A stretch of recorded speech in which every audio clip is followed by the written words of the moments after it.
I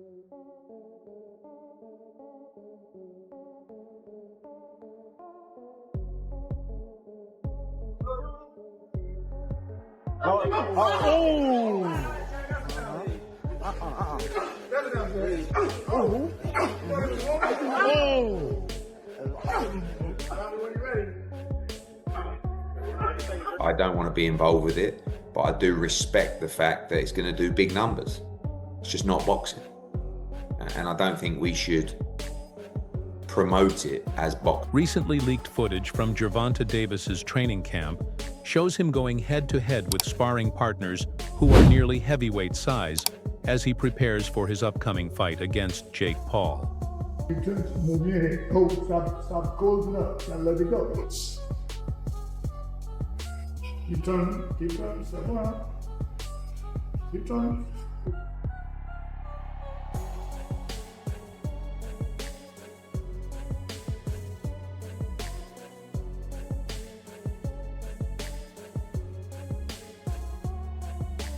The clips reveal Tank testing his punching power against much taller and heavier opponents, showing that he's not at all fazed by the size difference. His team reportedly set up these challenging sessions to toughen him up and silence critics who question whether he can handle bigger fighters. Wake up. Do it to him. Put it on his ass.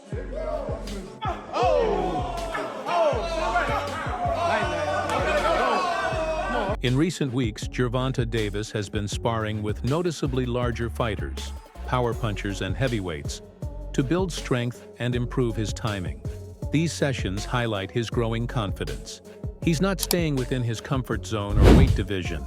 Instead, he's pushing himself against opponents who outweigh him by a wide margin, proving his commitment to testing his limits.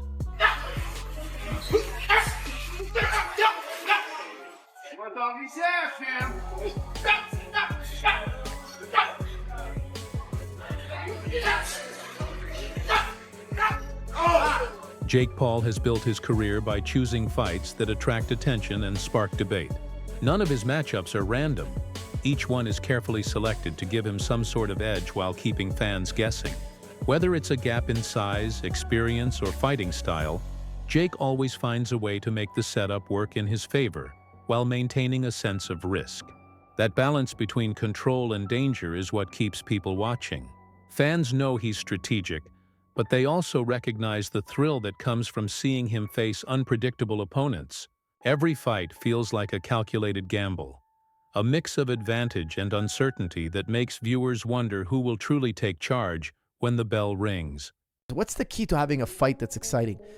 Is when you look at one corner, you're like, that guy can't be beat. And you look at the other corner, you're like, that guy can't be beat. And they're about to fight. It just feels like Jake Paul is always picking fights where he has a massive advantage. Like now he's fighting Gervonta Davis, who's, I don't know how much smaller, but probably close to like 80 pounds smaller, which is a crazy, significant weight advantage for Jake Paul. Now, you have to also look at the other way. Gervonta has a crazy advantage over Jake Paul. He has incredible amount of skill, more years of training. For sure, pound for pound, he would mop the floor with Jake Paul. But this is what makes the fight exciting. And two guys fighting, and we don't know who's gonna win. Guys, what's the key to having a fight that's exciting? Is when you look at one corner, you're like, that guy can't be beat. And you look at the other corner, you're like, that guy can't be beat. And they're about to fight. Somebody's about to say go, and these guys gotta go at it. So that's what makes a fight exciting. So this is kind of that, because if they were the same weight, none of us would tune in. We'd be like, this is just a punching bag for Gervonta. It doesn't make the fight exciting. But because Jake Paul is so big, so much bigger. Promoter Eddie Hearn believes the upcoming fight between Gervonta Davis and Jake Paul crosses into dangerous territory. He argues that boxing's real spirit lies in competition, not in flashy events built mainly for attention. To him, this matchup feels more like a performance than a legitimate sporting contest. The size difference between the two fighters makes that obvious. Jake is naturally bigger, while Gervonta comes from lighter divisions known for speed and precision. Hearn warns that when boxing focuses too much on entertainment, it risks losing the integrity that generations of fighters have built through discipline and sacrifice. In his view, this event is more about profit and publicity than pure competition. That there was a chance that Jake would fight in November. I think, wasn't I the one that broke Jake Paul against Gervonta Davis 6 months ago or something. I knew that they'd agree that deal. I didn't know they were about to announce it then, but I did know that they'd agreed that deal previously. So I don't like it, if I'm honest. I mean, I think we need to really differentiate between boxing and an entertainment concept, and that's what that is.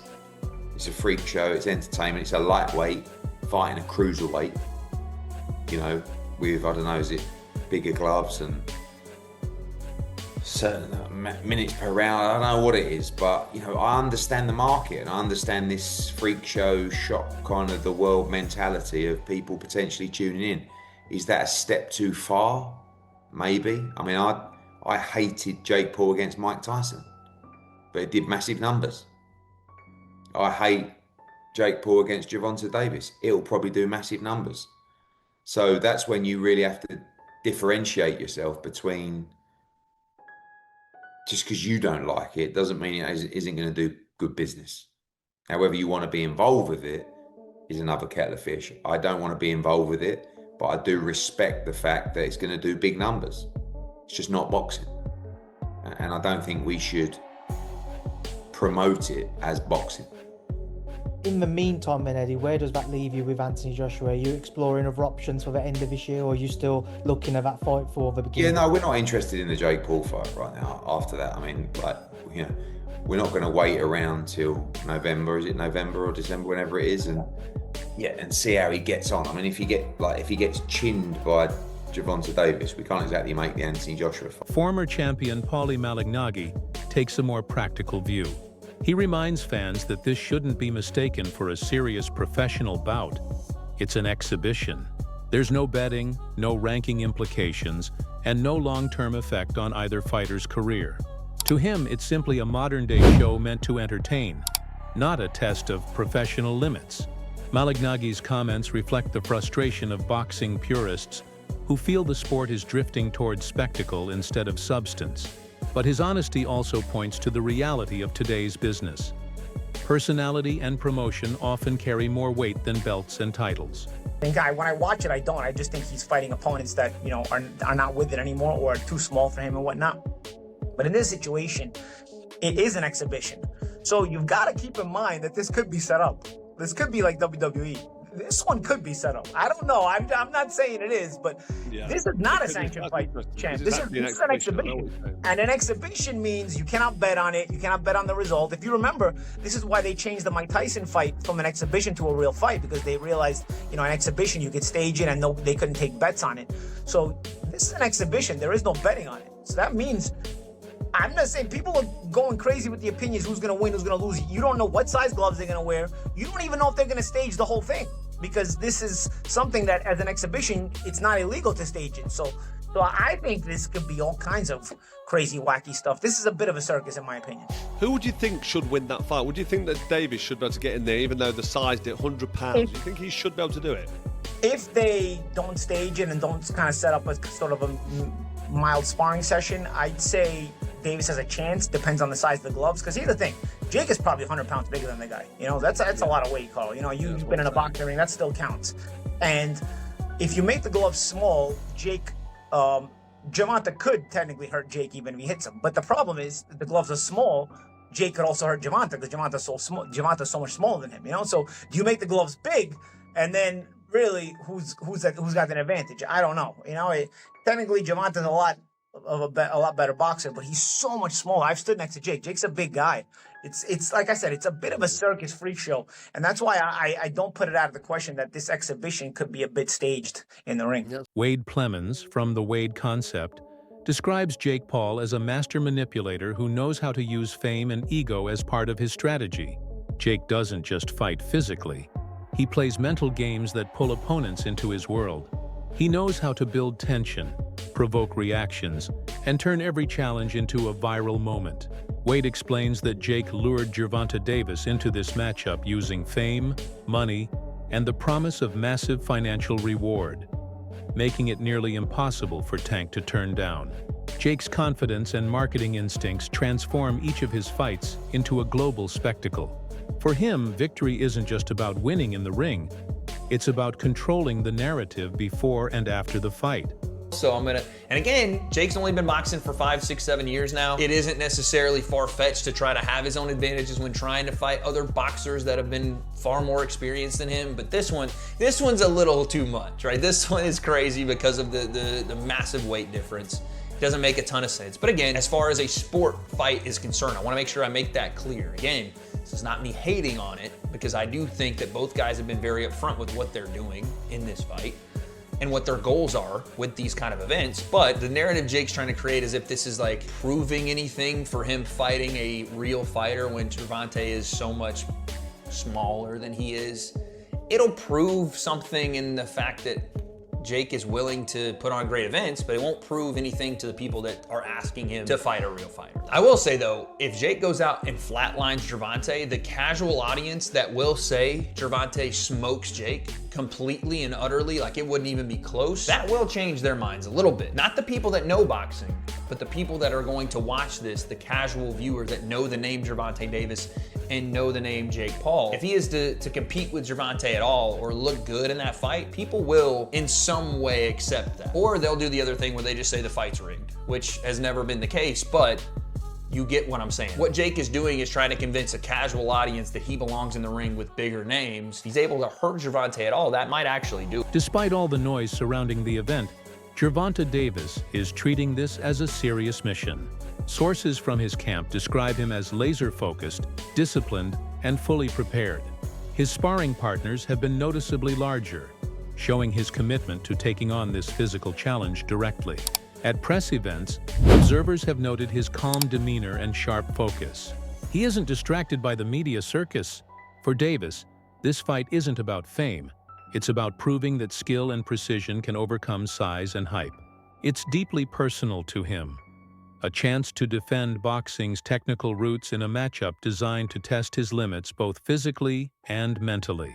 In the press conference, and you can tell, you can just look at him and tell, like, no, this dude he's gonna get this money for sure, because there's so much money out there to be had. But Jake Paul better be not playing around, man. Not get cute, not play any games. Don't hit him in the back of the head. Don't rabbit punch him. Don't do any of that stuff, man, because Mike Tyson, first of all, Mike Tyson, a lot of people think Mike Tyson was pulling punches on Jake Paul, and a lot of people think that Anderson Silva was pulling punches on him too. You're not gonna have a little Gervonta out there pulling punches on you, man, if you're out there playing games. So, I don't like the fight at all. However, as far as it being an entertaining situation, I almost guarantee you that fight itself is going to be entertaining.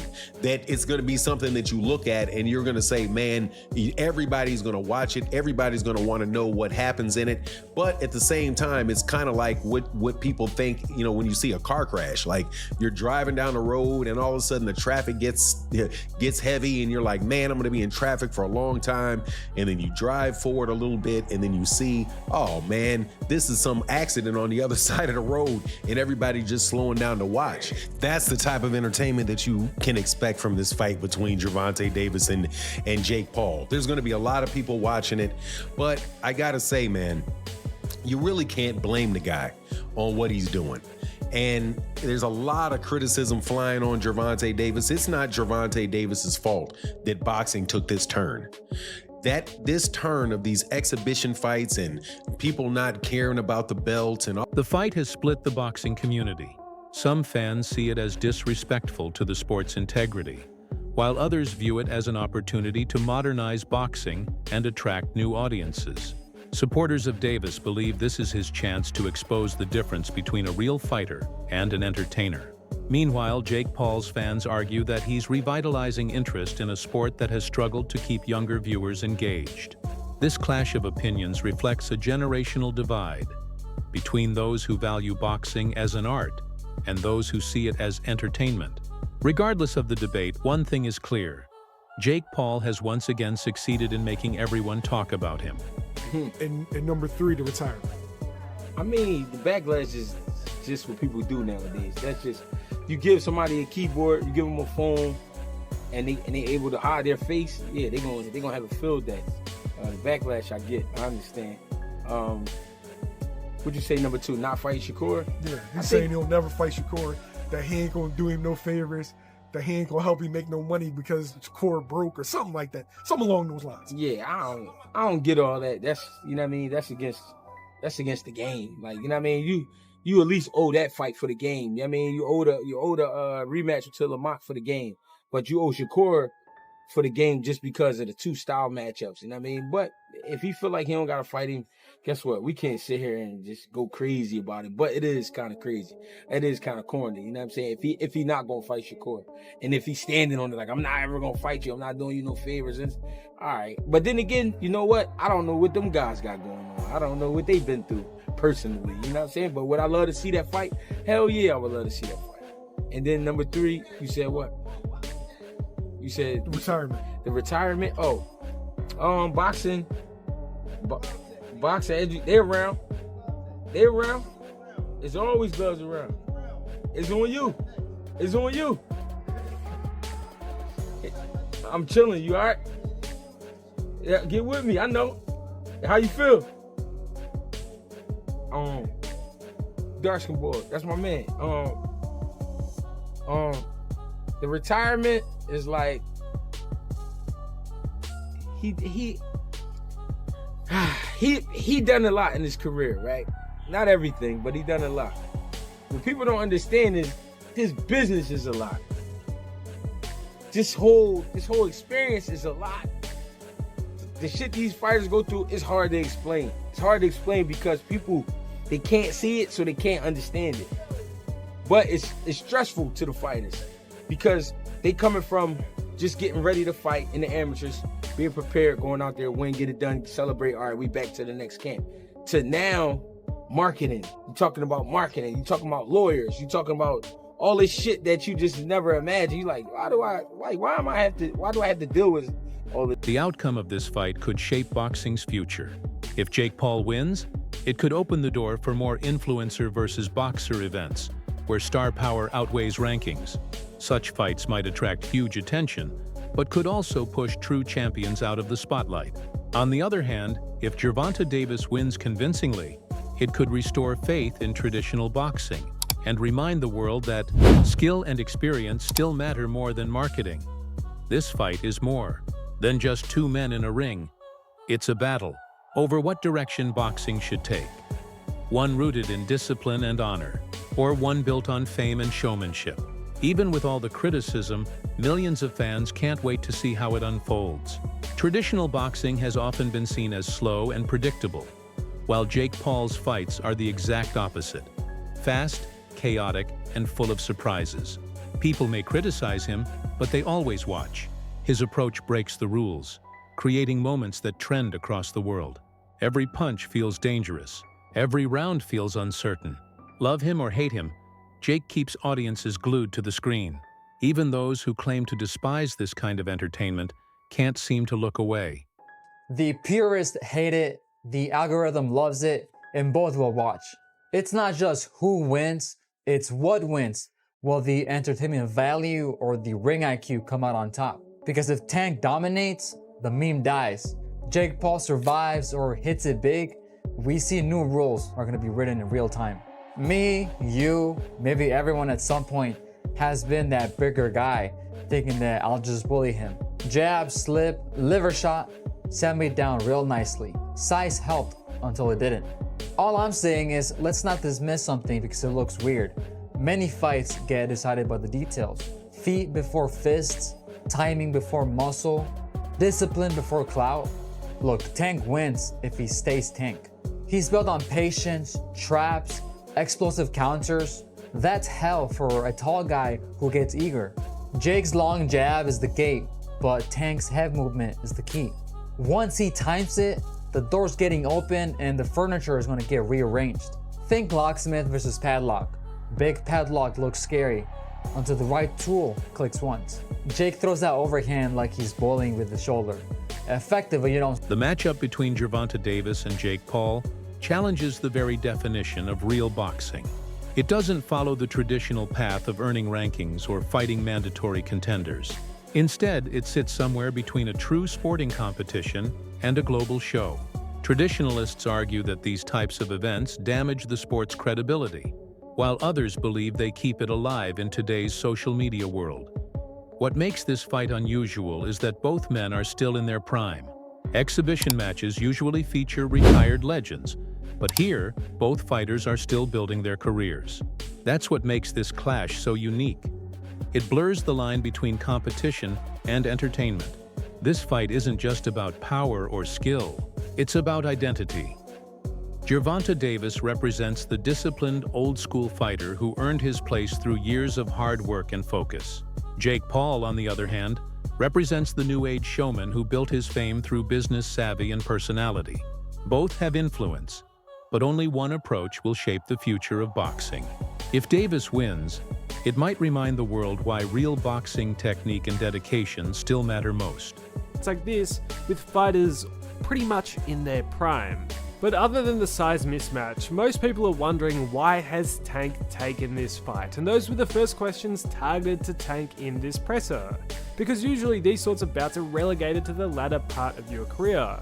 And for most Gervonta Davis supporters, they thought they would get the big fights next, the Shakurs. They didn't think he would be fighting Jake Paul. Although Tank tried to push it off as fans should just be happy watching the sport and hey, haters will be haters, I think that's quite unfair to the people who have been loyal supporters of him and honestly have paid his bills. He tried to compare the level of criticism he gets to the likes of Mayweather. That's all for today's video. Stay tuned for the next one.